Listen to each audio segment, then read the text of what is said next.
Hi everyone, my name is Chelsea Lott and this is my presentation on B.F. Skinner and how he was a giant in education.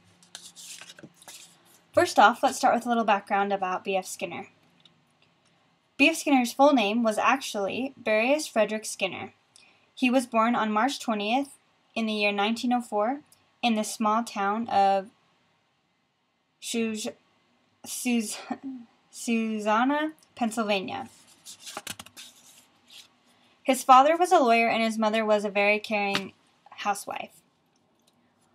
Later on in his life, after having a leisurely childhood, B.F. Skinner received his bachelor's and decided to continue on with his education, where he then went to the University of Harvard.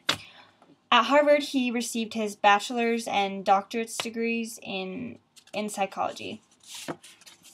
Skinner was a very intelligent man. He made a lot of influential things on psychology and the way we perceive it today. He lived to the age of 86, and in the year of 1990, he died from leukemia.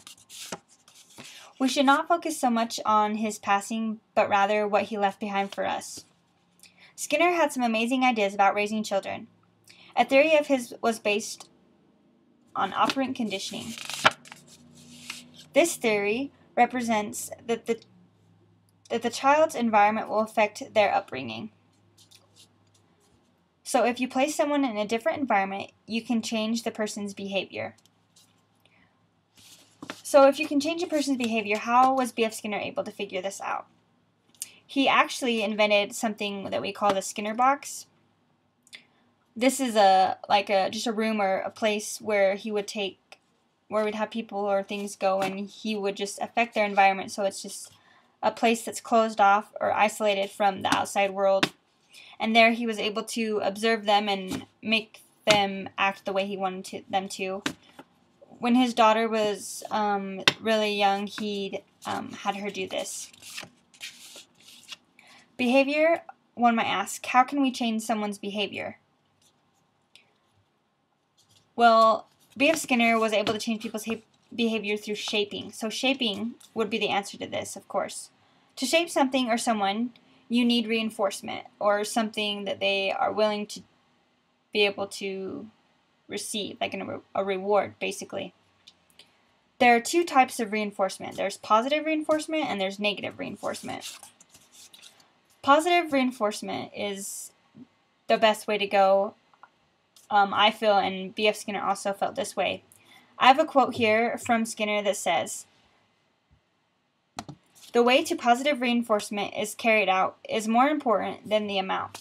This basically means that the way that we reinforce our children or students, in maybe the case of teachers, is better than how many times we try to use reinforcement.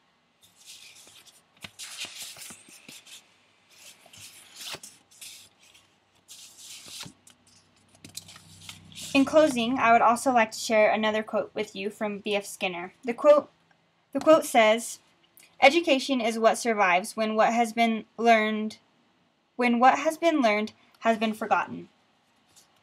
This really meant a lot to me, just especially because as an education major, I feel that education is one of the best things we ourselves can gain, and to be able to teach someone others is a great blessing. And I feel that if we didn't have education, how else would we learn and grow and become better? And I really feel like